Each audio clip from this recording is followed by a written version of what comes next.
उसी संबंध को आपको एक्सप्लेन कर दिया था, ज़्यादा ना जाते हुए हम लोग एक्सरसाइज कर रहे थे। तो उसी प्रश्नावली के कुछ प्रश्नों को देखिए आप। तो प्रश्नावली 2.2 है और आपने 4 तक प्रश्न हल कर लिए थे लास्ट वीडियो में। अब देखिए 5वां, 6वां, 7वां प्रश्न लिखे हैं मैंने। पहला प्रश्न, 5वां प्रश्न क्या कह रहा है, मान लीजिए कि एक समुच्चय दिया है, समुच्चय का नाम एक ए लिखा है। चलिए समुच्चय में अवयव जो है वो 1 2 3 4 6 लिखे हैं और संबंध का नाम आर से लिखा है। किस तरह से परिभाषित है उसी को देखिए। आर ए पर है, जिसमें तो संबंध में आपको बता रखा है जोड़े होते हैं करके, तो ये पेयर लिखा है, क्रमित युग्म वर्ड है हिंदी में, तो ए भी लिखा है। लेकिन इसमें क्या लिखा हुआ है, ए कॉमा बी दोनों ही कहाँ के अवयव हैं, ए के। इसका मतलब ए और बी के भी इनमें से कुछ अवयव होंगे। लेकिन किस तरह से संबंध बनाएंगे कि ए संख्या बी को यथावत विभाजित करती है। यथावत लिखा हुआ है, उसको आप एक्जैक्टली डिविजिबल सोच लीजिए, मीन्स कंप्लीट डिवाइड हो जाए, शेष जो है वो 0 बचना चाहिए। तो इसमें कौन कौन से अवयव आएंगे जरा देखते हैं संबंध में। आर के अंदर ए कॉमा बी, अवयव कहां से लेने हैं मैंने, समुच्चय ए से। अगर मैं एक को लेता हूं तो पहला अगर मैंने 1 लिखा तो दूसरे में क्या लिखना है, बी। बी कैसा होना चाहिए कह रहा, ए संख्या बी को यथावत विभाजित करती है। बी को अगर मैं इसी समुच्चय से लिखना है, क्योंकि ए और बी दोनों ही अवयव एक हैं, तो मैंने 1 लिखा तो सोचो क्या एक को यथावत विभाजित करता है, करता है। यथावत का मतलब उससे से भाग दो और शेष 0 बचना चाहिए।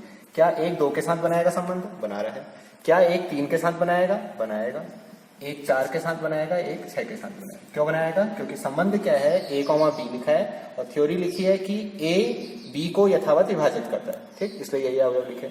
दूसरा एक और लिख रही है, मैं नई लाइन में लिख दे रहा हूं। अगर मैं 2 लेता हूं तो 2 के साथ क्या 1 लिखा जा सकता है। अब पढ़िए इसको, 2 1 को यथावत विभाजित करता है, तो आप देखेंगे 2 का भागा 1 में देंगे तो कंप्लीट डिवाइड नहीं होगा, पॉइंट में होगा, तो ऐसा वाला नहीं लेना है। तो 2 किसके साथ होगा, 2 के साथ बनाएगा। 2 किसके साथ बनाएगा, फिर ऐसी 3 के साथ नहीं बनाएगा क्योंकि दशमलव में आएगा। 2 4 के साथ जाएगा और 2 6 के साथ। ऐसी 3 किसके साथ जाएगा, 1 के साथ नहीं जा पाएगा, 2 के साथ नहीं जा पाएगा, 3 के साथ जाएगा और 3 4 के साथ भी नहीं जाएगा, 3 6 के साथ। फिर 4 किसके साथ जाएगा, 4 4 के साथ, और बाकी वह 1 के साथ भी नहीं, 2 के साथ भी नहीं, 3 के साथ भी और 6 के साथ भी नहीं।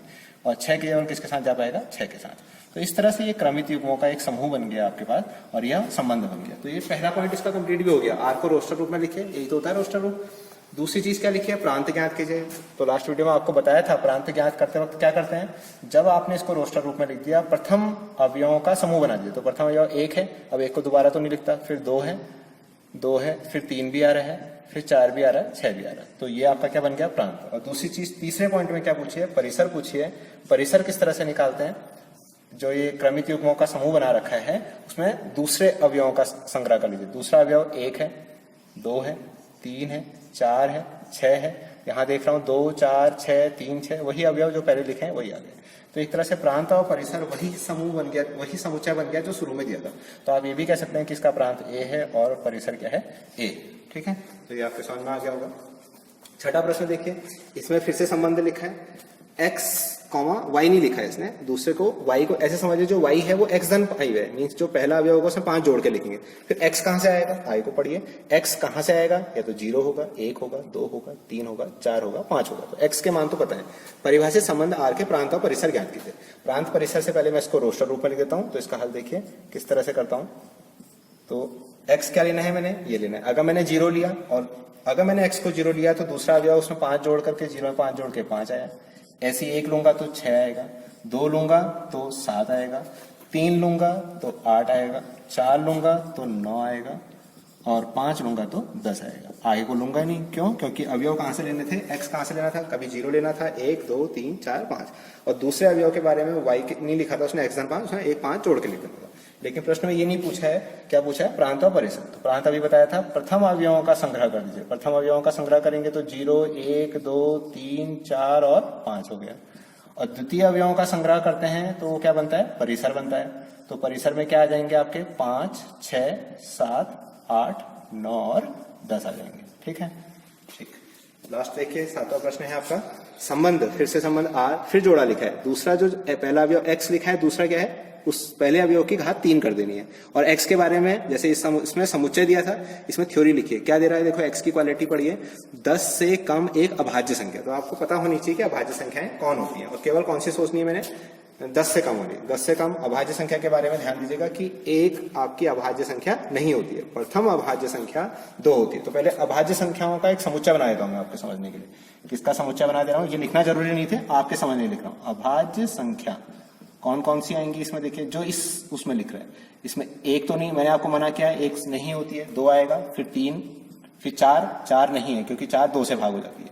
5 भी अभाज्य संख्या है। 6 नहीं है, 7 है, 8 नहीं है, 9 नहीं।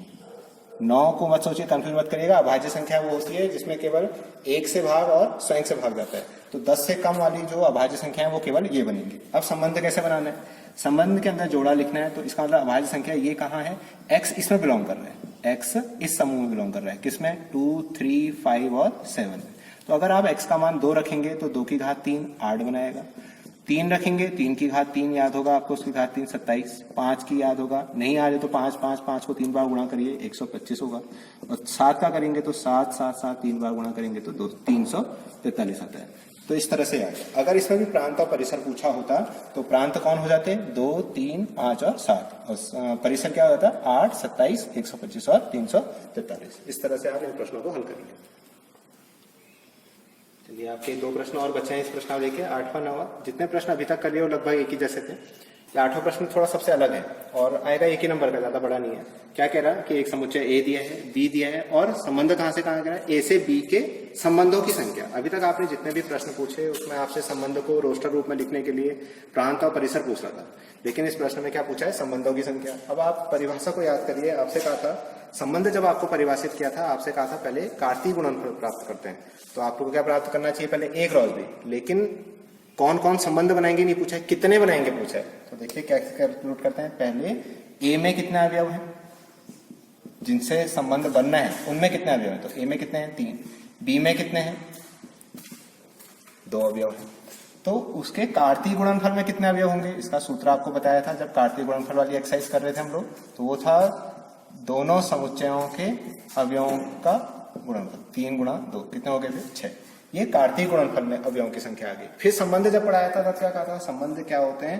कार्तीय गुणनफल जो लिखा हुआ है उसके उपसमुच्चयों की संख्या। इसका मतलब जो कार्तीय गुणनफल में अवयव आए हैं मैंने उनका क्या लिखना है? उपसमुच्चय। लेकिन यहाँ संबंध लिखने के लिए नहीं कहा है, संख्या पूछी है। तो इसलिए क्या हो जाएगा? संबंधों की संख्या जो मेरे से पूछी है, तो संबंधों की संख्या किसके बराबर हो जाएगी? कार्तीय गुणनफल के उपसमुच्चयों की संख्या के बराबर। उपसमुच्चयों की संख्या। अब एक समुच्चय आपके पास होता है और उपसमुच्चयों की संख्या निकालने का सूत्र आपने समुच्चय वाली प्रश्नावली में पढ़ रखा है। वो होता है 2 टू दी पावर कितने अवयव हैं? कितने अवयव हैं किसमें? कार्तीय गुणनफल में। कार्तीय गुणनफल में कितने अवयव थे? 6। तो 2 की घात 6। अगर 2 की घात 6 को हल करना चाहें तो 2 गुणा 2 गुणा 2 कितने बार लिखना पड़ेगा? 6 बार लिखना पड़ेगा। और आप इसको हल करेंगे तो इसका उत्तर क्या आ जाएगा? 64 आ जाएगा। ठीक, तो ये कुछ अलग तरह का प्रश्न था। 9वां प्रश्न भी फिर आप कहोगे उसी तरह का प्रश्न आ गया कि यार इसमें भी तो फिर से प्रांत और परिसर पूछे। तो ये क्यों अलग है इसको देखिए। इसमें क्या कह रहा है? कोई संबंध R है, किस पर है? Z पर लिखा है। और जो Z समुच्चय होता है वो अपरिमित है। अभी तक आपने जितने पढ़े उनमें सब में कैसा था? परिमित था। फिर भी मैं लिख दे रहा हूँ क्या क्या होते थे, क्या क्या होते हैं। Z मतलब पूर्णांक, 0, धन, +-1, +-2, +-3, ऐसे करते आप जितने चाहें उतने लिखेंगे। तो ये अपरिमित संख्याओं का समुच्चय। अब मैंने संबंध बनाना है, R बनाना है। R के अंदर क्या लिख रहा है? ऐसे अवयवों का जोड़ा लिखना है। अवयव कहां से लेने हैं? Z से लेने, मीन से पूर्णांक लेने। तो A और B दोनों ही क्या हैं? पूर्णांक हैं। और इस तरह से पूर्णांक लिखा है ना उसने, A, B belongs to Z। तो जोड़ा बनाना है। जोड़े किसका है? पूर्णांकों का। और जोड़े कब बनाएंगे? जब कह रहा है कि A और B का अंतर एक पूर्णांक है। अब आपको बेसिक रिजल्ट पता होना चाहिए। जब आपको पूर्णांक पढ़ाए होंगे छोटी कक्षा में ही 6, 7, 8 में, उस समय आपको बता दिया गया होगा कि जब A और B दोनों पूर्णांक हैं, क्या उनका अंतर पूर्णांक आएगा नहीं आएगा? सोचिए जरा। कोई भी अवयव आपने, कोई भी अवयव का मतलब पूर्णांक लेने हैं। कोई भी पूर्णांक मन में ले लीजिए और सोचिए और उनको अंतर करके देखिए कि वो भी आउटपुट क्या मिलेगा? एक पूर्णांक। इसका मतलब सर्व अवयव, जितने भी Z के अवयव हैं, समस्त अवयव कहाँ आ जाएंगे आपके पास? इस संबंध को या इस क्वालिटी को सेटिस्फाई करते होंगे। इसका मतलब प्रांत में क्या आ जाएंगे? सारे अवयव आ जाएंगे। इसका मतलब पूर्ण Z आ जाएगा। परिसर में भी क्या आएगा? पूर्ण आ जाएगा। क्यों आएगा समझ गए? यहाँ पर एक अगर एक्सप्लेनेशन लिखना होगा तो आप कारण बताएंगे, क्योंकि हम जानते हैं कि 2 पूर्णांक संख्याओं का अंतर भी एक पूर्णांक संख्या है। अगर प्रश्न बदल दूं, यहाँ A धन B भी लिखूं, तब भी यह बात सही आएगी कि प्रांत Z और परिसर Z। क्यों? क्योंकि उस समय भी क्या होगा? 2 पूर्णांक संख्याओं का योग भी एक पूर्णांक संख्या होता है। ठीक है, तो ये इस तरह से आपकी प्रश्नावली कंप्लीट हो गई है संबंध वाली। अब आप इस संबंध वाली एक्सरसाइज के उदाहरण स्वयं हल करें। जो ना आए उसको कमेंट बॉक्स में लिखें।